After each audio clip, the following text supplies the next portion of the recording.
మాట మనిషి ప్రయత్నం ఫలించలేదు. చూద్దాం పరిశుద్ధ గ్రంథం నుంచి ఆదికాండం 32వ అధ్యాయం 2-3 వచనాలు మనం చదువుదాం. ఆదికాండం 32వ అధ్యాయం 2వ వచనం 3వ వచనం జ్ఞాపకం చేసుకుందాం. యాకోబు వారిని చూచి ఇది దేవుని శాన అని చెప్పి ఆ చోటుకి మహానయీము అను పేరు పెట్టెను.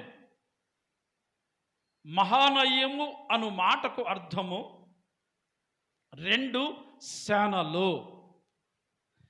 ఎక్కడి నుంచి వస్తున్నాయి ఈ 2 శానలు? యాకోబు ఈ మాట చెప్పటానికి గల కారణం, ఎందుకు యాకోబు ప్రయత్నం ఫలించలేకపోయింది? ఈ యాకోబు తన ప్రయత్నంలో ఎందుకు సక్సెస్ కాలేకపోయాడు?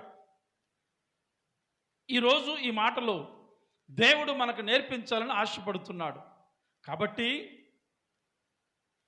యాకోబు చరిత్ర మన జ్ఞాపకం చేసుకున్నట్లయితే, యాకోబు తండ్రి పేరు ఇస్సాకు. ఆ ఇస్సాక్కి 2 కొడుకులు ఉన్నారు.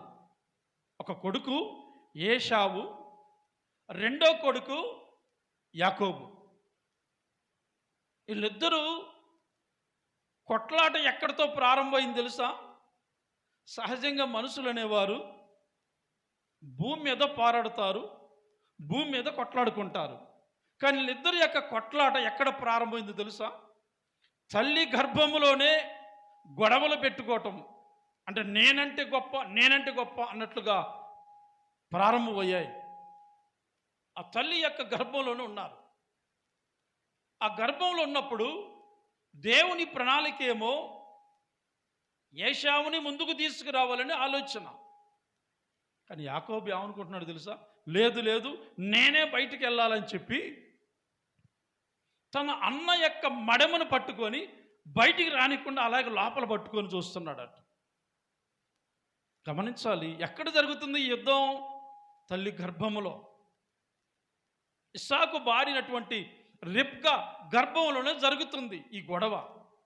లోపల కొడుకులు 2 కొట్టుకుంటుంటే తల్లి గర్భం నిజంగా ఎంతగా బాధపడిద్దో ఆలోచించాలి. అయినా తల్లి కాబట్టి భరిస్తుంది. చివరికి ఆ వేదన తట్టుకోలేకపోతుంది రిబ్కా.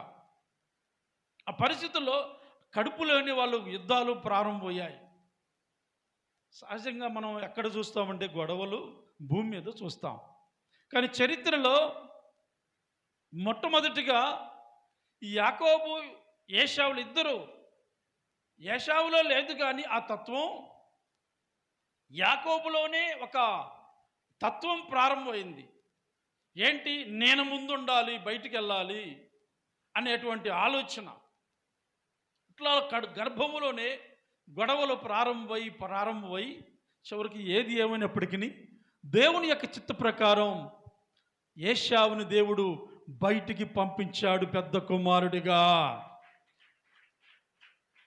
తర్వాత రెండో కుమారుడిగా యాకోబు భూమి మీదకి వచ్చాడు. వచ్చిన తర్వాత కొన్ని రోజులు గడిచిపోయాయి. వీరిద్దరు పెద్దవారు అయ్యారు.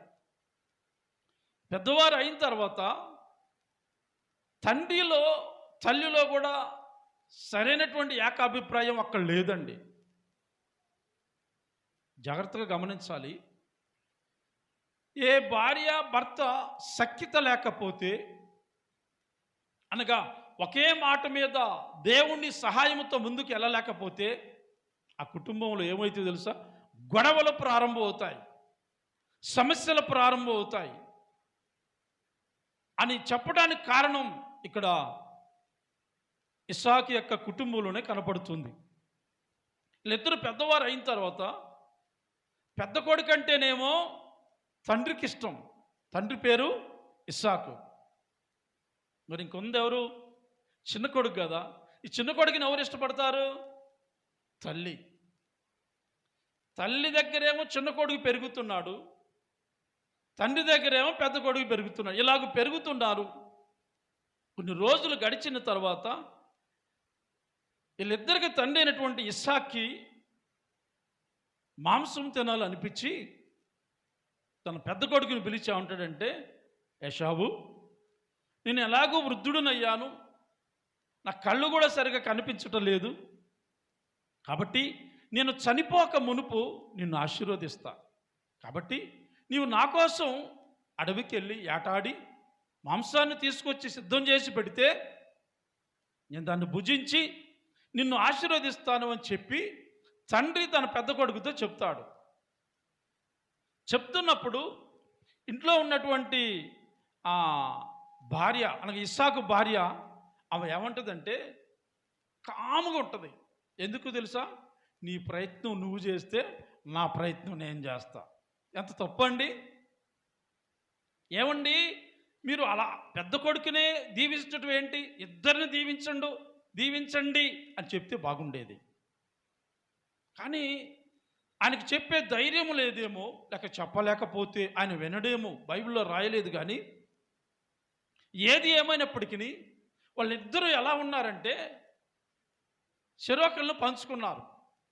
నాకు పెద్దోడంటే ఇష్టం అని తండ్రి, చిన్నోడు ఇష్టం అంటే తల్లి. దయచేసి మీకు జ్ఞాపకం చేసే మాట ఏంటంటే, దేవుడు మనం ఉన్నటువంటి బిడ్డలు ఒక్కరు అవ్వచ్చు, ఇద్దరు అవ్వచ్చు, ముగ్గురు అవ్వచ్చు, లేక ఐదుగురు అవ్వచ్చు. ఎంతమంది ఉన్నప్పటికీ తల్లి తండ్రి ప్రేమ సమానంగా పంచకపోతే ఆ కుటుంబాలు గొడవలకు కారణమవుతాయి, సమస్యలకు కారణమవుతాయని ఇక్కడ పరిశుద్ధ గ్రంథంలో దేవుడు రాంచి పెడుతున్నాడు. ఆ రీతిగా అటువంటి తత్వం ఆలోచన మనలో ఉంటే మనమే మన పిల్లలకి దూరం అయ్యే పరిస్థితి కలిగిద్ది. వాళ్ళ గొడవలు, వాళ్ళ బాధలు మనం చూడలేని పరిస్థితి వస్తుంది. కాబట్టి మనం ఏం చేయాలంటే, మనకున్న బిడ్డల్ని ఎలా పెంచాలంటే, మొదటిగా దేవుని జ్ఞానంతో పెంచితే ఆ బిడ్డలు పెద్దవారై దేవుని యొక్క మహాకృప చేత నింపబడతారు. అందుకే దేవుడు సెలవిచ్చే మాట ఏంటంటే, బాలుడు నడవవలసిన త్రోవన వానికి నేర్పు అంటున్నాడు. అంటే బాలికకి అవసరం లేదా? బాలుడు కావచ్చు, బాలిక కావచ్చు, ఎవరైనప్పటికీ పిల్లల్ని దేవుని యొక్క జ్ఞానంలో పెంచాలట. అలా ఎప్పుడైతే మనం పెంచుతామో వాళ్ళు ఏమవుతారంటే, పెద్దవారైన తర్వాత ఆ దారి నుండి తొలగిపోరు. చాలామంది ఏమంటారంటే, ఇప్పుడు చిన్నపిల్లాడు కదండి, పెద్ద అయ్యాక చూద్దాంలే, ఇప్పుడు ఏముంది, చిన్న వయసు కదా. అందుకని పెద్దలు ఒక సామెత చెప్పారు, లోక సామెత. మొక్కై వంగంది మ్రానుగా వంగదట. అంటే చిన్నప్పుడు ఒక మొక్కని ఎటు వంచితే అటు వంగిద్ది.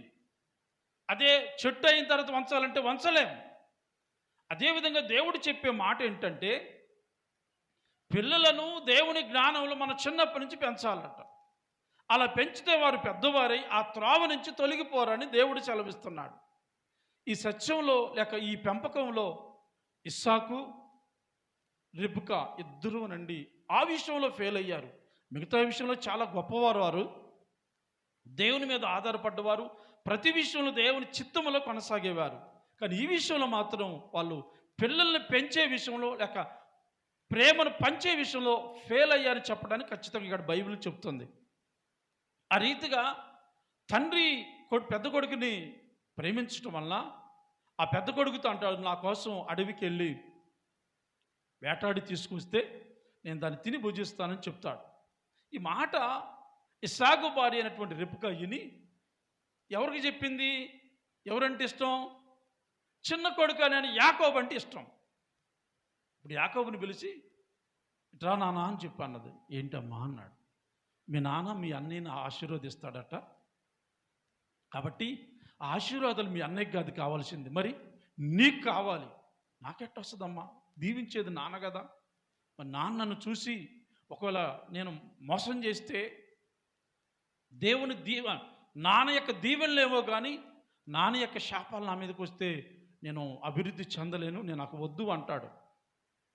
ఆ తల్లి అనే మాట ఏంటంటే, ఒకవేళ శాపం వచ్చినా నష్టం వచ్చినా అదేదో నా మీద వస్తుంది, నీవు మాత్రం మీ నాన్న దగ్గరికి వెళ్ళాలి. ఎట్లా వెళ్ళాలి? తల్లి చక్కగా నేర్పిస్తుంది కొడుక్కి. ఏమి నేర్పిస్తుంది తెలుసా? మన యొక్క పశుశాలలో ఉన్నటువంటి ఆ శాలకి వెళ్ళి ఒక మేకను తీసుకొచ్చి దాన్ని సిద్ధం చేసి తీసుకుని రా, మీ నాన్నకి వంట ఎట్లా వండితే ఎలా రుచిగా ఉంటుందో నాకు తెలుసు, ఎందుకో ఇన్ని సంవత్సరాల నుంచి ఆయనతో కలిసి జీవిస్తున్నా అని చెప్పి వంట తయారు చేసి పెట్టింది. తయారు చేసిన తర్వాత ఇప్పుడు యాకోబు చేతులకి ఇవ్వటానికి ముందు, ఒకవేళ అన్నయ్య ఏమో రోమములు గలవాడు కదా, అంటే ఎంట్రుకలు గలవాడు కదా ఒంటి నిండా, నేను నున్నన వాడినిగా, నాన్న తడివి చూస్తే నేను దొరికిపోతాను అని చెప్పి ఈయన ప్లాన్లో ఈయనున్నాడు. ఈయన ప్లాన్లో ఏళ్ళుంటే తల్లి ప్లాన్లో తల్లి ఉంది. నీకు ఏం కాదు, నేను ఉన్నాగా బిడ్డ, ధైర్యంగా ఉండన్నట్టుగా ఈయనకి ఏం చేశాడంటే, సరే ఆ మేకను కోసిన తర్వాత మేక చర్మం తీసుకొచ్చి మెడ మీద కప్పిందట చుట్టూ, తర్వాత చేతులు కూడా కప్పేసింది. నున్నగా ఉన్నటువంటి ఈ చేతులు ఎంట్రుకలతో లేక రోమములతో నింపబడ్డాడు యాకోబు. తయారు చేసుకొని తండ్రి దగ్గరికి వెళ్ళాడు. తండ్రికి అనుమానం వస్తుంది. ఈయన వెళ్ళి నానా అని పిలుస్తాడు. ఎవరు నువ్వు అని అడుగుతాడు. నేను నీ పెద్ద కొడుకునైనా ఏశావుని అంటాడు. ఏశావ్యా, ఇంత త్వరగా నీ దగ్గరికి ఆ యొక్క బలిపశువు ఎలా వచ్చింది అని అడిగితే, అబద్ధం ఆడటం తప్పులేదని ఎక్కడ నేర్చుకున్నాడు? ఎవరు చెప్పారు చెప్పండి? తల్లి దగ్గర నేర్చుకున్నాడు కదా. ఇప్పుడు తల్లి ఏం చేసింది తెలుసా? ఈయన వెళ్ళి నానా, దేవుడే నీ దగ్గరికి నీకు వండి పెట్టాలని ఆ యొక్క పశువు నా దగ్గరికి పంపించాడు, కాబట్టి త్వరగా దొరికింది తీసుకొని వచ్చి తయారు చేశాను అంటాడు. సరే అని చెప్పి మాట చూస్తేనేమో యాకోబులాగుంది అని తండ్రి ఏం చేశాడు, తడివి చూస్తారా అని పిలిచాడు. యూదులకున్నట్టు అలవాటు ఏంటంటే మెడ మీద పడి లేక చేతుల మీద ముద్దు పెట్టుకుంటారు. ఇలా రెండు చేతులు తీసుకుని మెడ మీద పడి ముద్దు పెట్టుకుంటారు. అది వారికి ఉన్న ఆచారం. ఇప్పుడు దగ్గరికి రమ్మనగానే వస్తాడు యాకోబు. వచ్చి తండ్రి తడివి చూడగానే చేతులు పట్టుకున్నాడు. ఏమున్నాయి చేతికి? రోమాలు కనపడుతున్నాయి. మెడను తడివి చూశాడు, అక్కడ రోమాలు కనపడుతున్నాయి. డౌట్ వచ్చింది, గొంతేమో లేక స్వరమేమో యాకోబుది, శరీరమేమో ఏశావుదే కదని చెప్పి చక్కగా తినేసి ఏశావు అనుకొని కళ్ళు మందగించాయి ఇస్సాక్కి. పెద్ద కొడుకు అనుకుని చెప్పి యాకోబుని దీవిస్తాడు. దీవించిన తర్వాత ఈలోపు యాకోబు హృదయం అంతా తొందర. దేనికోసం? అన్నొస్తాడేమో, అన్నొస్తే నేను దొరికిపోతానేమో చెప్పి త్వరగా అక్కడి నుంచి బయటికి వెళ్ళిపోయాడు. రానే వచ్చాడు ఎవరు? అన్నటువంటి ఏశావు. నానా అని పిలిచాడు. ఎవరు నువ్వు అని అడుగుతాడు ఇస్సాకు. నేను నీ పెద్ద కొడుకునటువంటి ఏశావుని, ఇదిగో నీ కొరకు ఆహారాన్ని సిద్ధం చేసుకుని వచ్చాను, దాన్ని భుజించు అని చెప్పి అంటాడు. అప్పుడు అంటాడు, అదేంటి, ఇందాకే కదా నువ్వు తీసుకొచ్చిన ఆహారాన్ని భుజించి నిన్ను దీవించాను కదా అని అంటాడు. ఆ మాట కట్ట ఏశావు గడగడ వణికిపోతాడు. ఎందుకు వణుకుతాడు తెలుసా? నా తండ్రి యొక్క దీవెనలో నాకు అవసరం, నా తండ్రి దీవెనలో నాకు లేకపోతే నేను అభివృద్ధి చెందనన్న భయం ఆనాటి ప్రజల్లో ఉందండి. ఆనాటి ప్రజల్లో ఉందంటే ఈనాటి లేదనేగా. చాలామంది దాన్ని లేదు అంటున్నారు. చాలామంది పిల్లల్ని పెంచి పెద్దవారిని చేస్తే ఆ పిల్లలు ఒక్కొక్కసారి ఆ తల్లిదండ్రులను ధిక్కరిస్తూ వ్యతిరేకిస్తూ వాళ్ళకి ఇష్టం వచ్చినట్టు మాట్లాడే కొంతమంది పిల్లలు ఉండొచ్చు. అటు వారి గురించి మాట్లాడుతున్నాను. చాలామంది ఇప్పటికి ఉన్నారు, తల్లి అన్నా తండ్రి అన్నా భయపడి గౌరవిస్తారు. దేనిని బట్టి? దేవుడైన యెహోవాను బట్టి. అట్టి వారిని దేవుడు ఖచ్చితంగా ఆశీర్వదిస్తాడు, అప్పుడైనా ఇప్పుడైనా. కాబట్టి ఆ పరిస్థితుల్లో ఏశావు భయపడి ఒక్క దీవెనైనా లేదా అని అంటాడు. ఒకటే అంటాడు, ఇక దీవెనలంటూ లేవు, నీవు నీ తమ్ముడికి దాసుడు అవుతావు, అయితే నీవు కూడా ఒక జనాంగంగా ఉంటావు, కానీ నీ తమ్ముడు నీ పైన అధికారిగా ఉంటాడు అని ఆ మాటతో ముగిస్తాడు. అప్పుడు తర్వాత యాకోబు భయముతో వణికిపోతున్నాడు. అప్పుడు తల్లి ఏం చేస్తుందంటే, ఇక్కడ మీరిద్దరు ఉంటే కొట్టుకుంటారు. మీరిద్దరు కొట్టుకొని చనిపోతే నా గర్భశోకాన్ని నేను భరించలేను. కాబట్టి యాకోబు, నీ మేనమామైనటువంటి లాబాను దగ్గరికి వెళ్ళు. మీ అన్నకున్నటువంటి కోపము దగ్గు వరకు, కోపం తగ్గిపోయిన తర్వాత తిరిగి రా అని చెప్పి తల్లి అక్కడికి పంపిస్తుంది. పంపించినప్పుడు అక్కడ అనేక సంవత్సరాలు జీవించి భార్యలను ఆనాడు బహుతత్వం అయినటువంటి భార్యలు చేసుకునే అవకాశం ఉంది. 2 భార్యలు చేసుకుని యాకోబు ప్రయాణమై తిరిగి వస్తున్నాడు.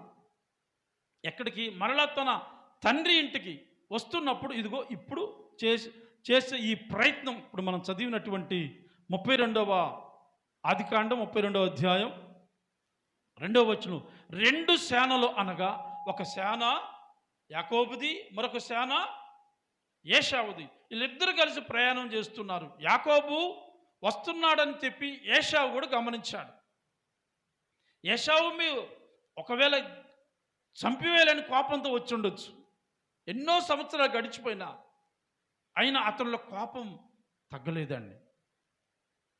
ఈ రోజుల్లో చాలామంది కోపం కూడా ఇలాగే ఉంటుంది. చాలామంది అంటారు, నేను చచ్చే వరకు నేను వాళ్ళని క్షమించను. ఎప్పటి వరకట?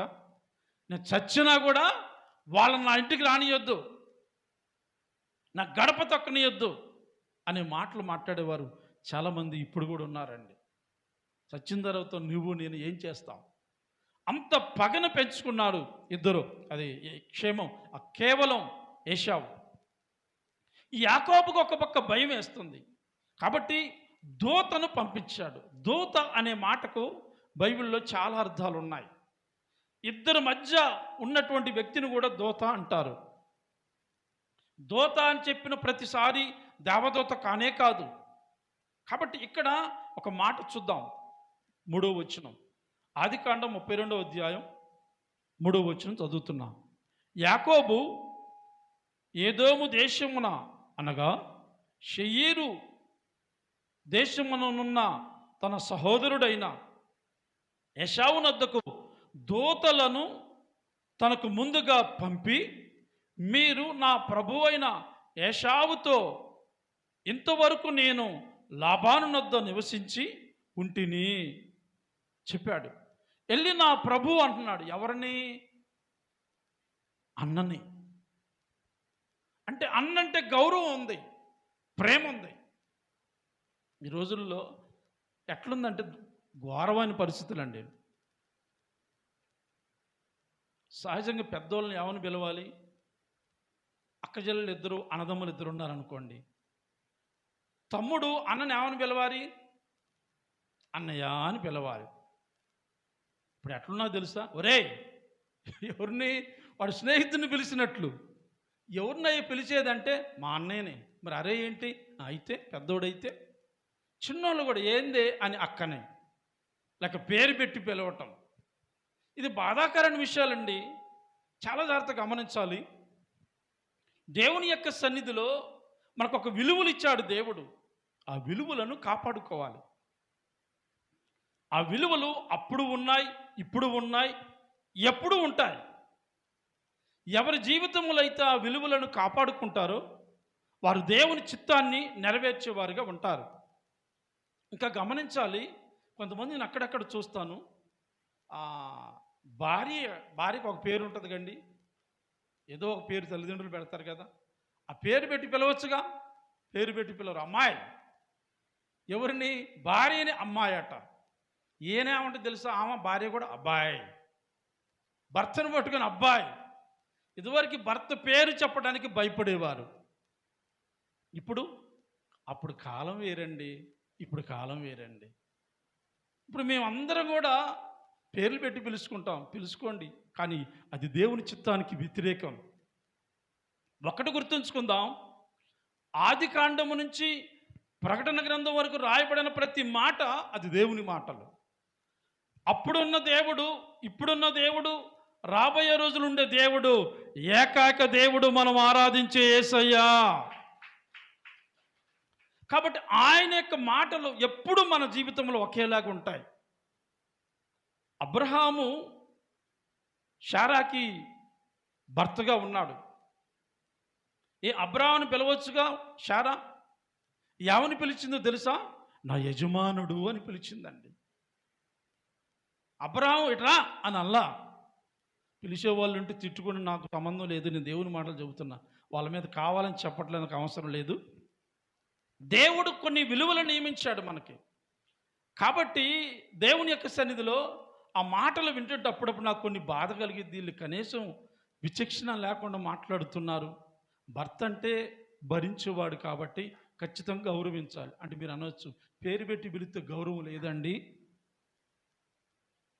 ప్రేమతో పిలుస్తున్నాను, ఆ హక్కు నాకు లేదు. హక్కు ఉంది, కానీ పేరు పెట్టి పిలిచే స్థితి కాదు, స్థాయి కాదు. ఒక భార్యగా నీ యజమానుడికి ఒక పేరుంది, ఆయన పేరు పెట్టి పిలిచే స్థితి మనకి ఇవ్వాల. నా భర్త అని ఖచ్చితంగా గౌరవించాలి.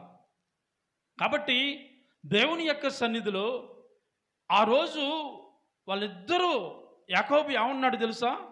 నా ప్రభువు అనే మాట ఉపయోగించాడు అని చెప్పి కొంతమంది వ్యక్తులను పంపించి, ఇదిగో నీ తమ్ముడు వస్తున్నాడు, మమ్మల్ని పంపించాడు, కాబట్టి ఆయన నీకు దాసుడుగా ఉన్నాడని చెప్పి పంపించాడు. ఆ ప్రయత్నం ఫలించాల. ఆయన కూడాట ఒక సమూహంతో వస్తున్నాడట. ఎవరు? ఏశావు. ఇప్పుడు ఏశావు ఎంత ప్రయత్నం చేసినా ప్రయత్నం ఫలించాల. ఇప్పుడు అనుకున్నాడు యాకోబు, నా ప్రయత్నం ఫలించాల, కానీ నేనేం చేయాలో అని ఆలోచిస్తున్నాడు.